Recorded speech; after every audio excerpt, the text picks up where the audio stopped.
recording, so whenever you're ready. Cool. All right.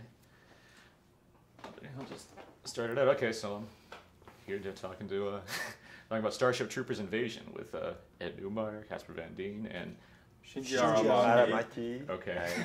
And Joseph Chou. Joseph Chou. Okay. Awesome. How are you guys doing? Good, man. Good. Well, have you been to Comic-Con before? Yes. Yeah. Many times. Many times, I imagine so. I saw I believe the premiere of the trailer back at WonderCon, and I remember seeing it, and I was like, "There's a new Starship Troopers movie coming out. That's exciting." I wanted to see that. And I saw it was a CG movie, so I figured, well, now they can really kind of go deeper with the Starship Troopers universe. So I'm wondering, how did you guys come aboard to this project? Well, the project originated because, part of it is I'm a producer. I need a project, and I was looking for the next one. Joseph needed a job. Yeah, I needed a job. Need to put the foot on those things. But no, actually, I mean, to be serious, I mean, we were Director Aramaki and I. We were actually looking for a new project to take on, coming off of Halo Legends. And we really wanted to do something that went wider than the traditional audience that we had. And also, but that couldn't be just anything, but it had to be something that he'd be passionate about. So while searching for the partner, I mean, obviously we were talking with Tony Ishizuka, who's Sony executive that we've been working with.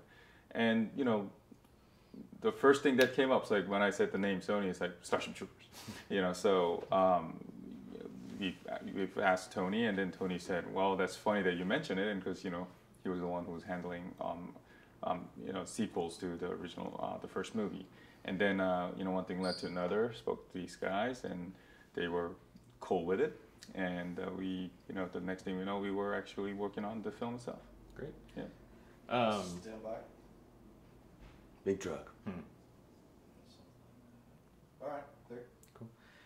Can you talk about adding elements from the original novel back into the film? I know in the like the first theatrical film, you could only do so much because you have obviously budget issues and what have you. But this one has obviously like the suits and what have you. Like, you talk about bringing some of the more the elements from the novel. So.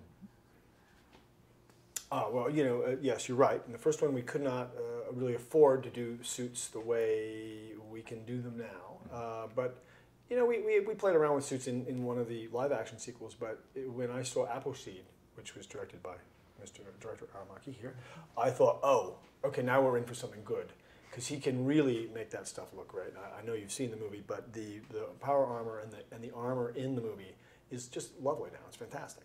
I wish we had it in the original Starship Troopers or Starship Troopers 3 even. It's fantastic to see that, and I hope someday we could mold it into something that we could do together. Like as an I could wear that outfit. Or we could just have it at home to play with. Yeah, but put it on for Halloween, or just or go out on a date with my wife. Okay. So Ed and Casper, you're both executive producers on the film. Yeah. How did you? Because you kind of explained how they got involved, but can you talk about your involvement in the project? Oh, well, sure. I was asked to come and sort of consult, and a friend of mine, Flint Dilley, was the writer that was working with Joseph and Shinji, and he once made me listen to the entire script read out loud to him over the phone or to me, and I thought it was great. And I got to have whatever input I wanted, but I didn't actually have that much input because these guys were really, they knew the world, they knew what they wanted to do, and they loved the world. And that's all you can really ask for with creative collaboration, just that people love it and want to do it. I think he's, he wrote Starship Troopers, and he did an amazing job. And Flint took a lot of the aspects of what he's done and just combined them in together. And then they asked me, maybe because I was the voice of it in the first and third, and my contribution was going, oh, that looks amazing. Oh my God, yes. Oh, how cool. So, I just got to see, this from a different point of view, from being behind the scenes and looking what these guys did. They're incredible, and I'm glad to be a part of it, and I was thrilled to be asked, and I hope we continue to do it and grow and do more. And I'm going to try to get them to do RoboCop next. Yeah. He'll be the voice. I would love to be the voice. He would make a great RoboCop.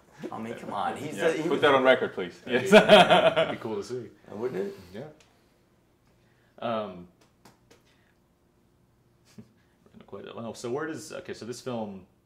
Obviously, you had prior Starship Troopers films before. Where does this film take place in the Starship Troopers universe? I guess. Well, it could almost be the end of the world. Mm-hmm.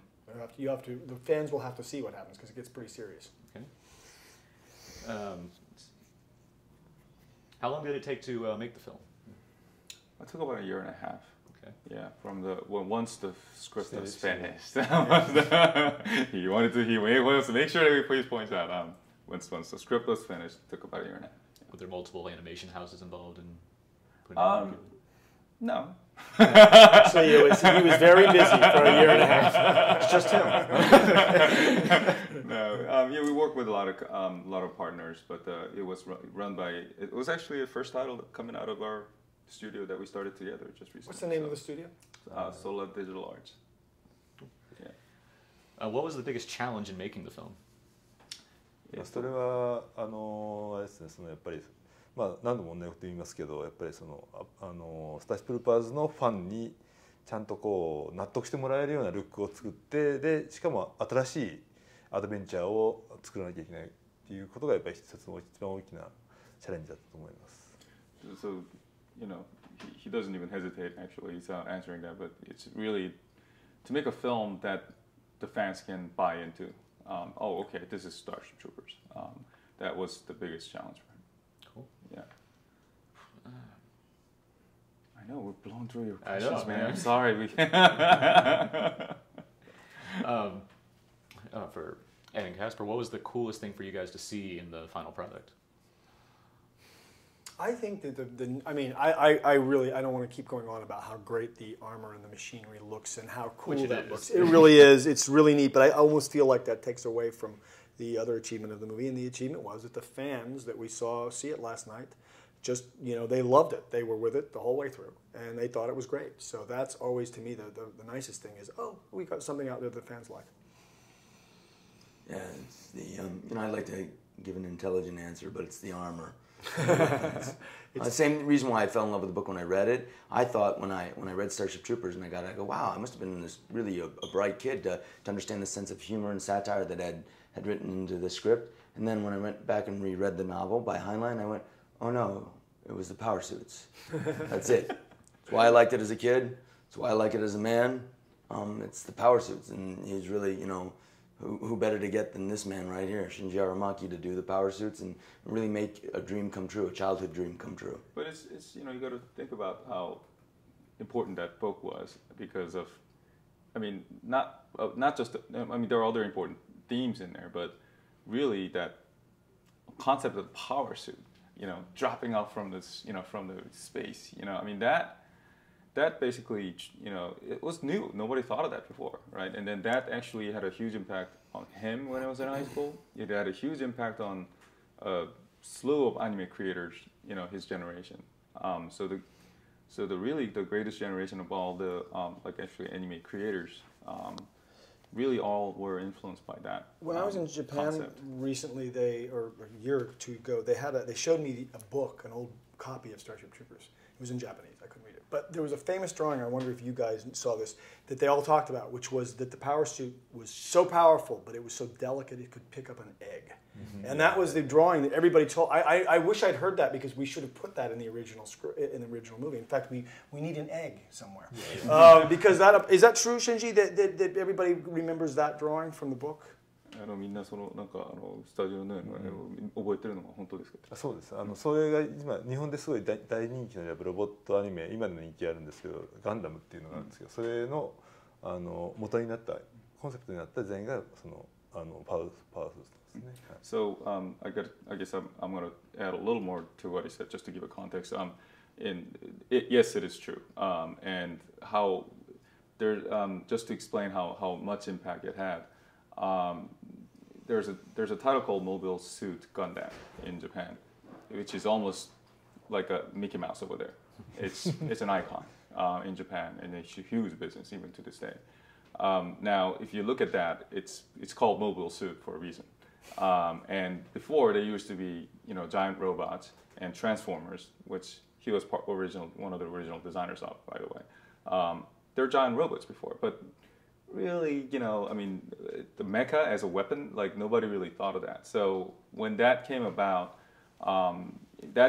actually, that whole idea came about because of Starship Troopers power suit idea. So that basically changed actually the course of the sci-fi anime in Japan, actually. Very Yeah. cool. Let's see. Any plans for the future of the franchise? Any more spin-off movies? Any comic books on the way, or any? Yes. Buy the film. Buy the film. There's a video game that's coming out with this one, Video and game. there's this movie, and they are talking about if this one is successful, they're talking about doing another one, perhaps in 3D. I heard them saying, which would be really interesting. And they're going to reboot the live-action feature in a few years at Sony. Yeah, So we're going to have some more Starship Troopers, whether we like it or not. It would be great if they did we a do. series as well. And I hope we do a comic. That'd be neat. Yeah, it would be. We'd be all of us would be up for it. And for people that would like to know more, when does this get released on a Would you Blu-ray? like to know more? Of course. Classic question. When does it get released on? 7/21 theatrically in Japan. That would be the first opening. Out on Blu-ray and DVD and all the home entertainment options here on 8/28. Great. And last thing, what is the only good kind of bug?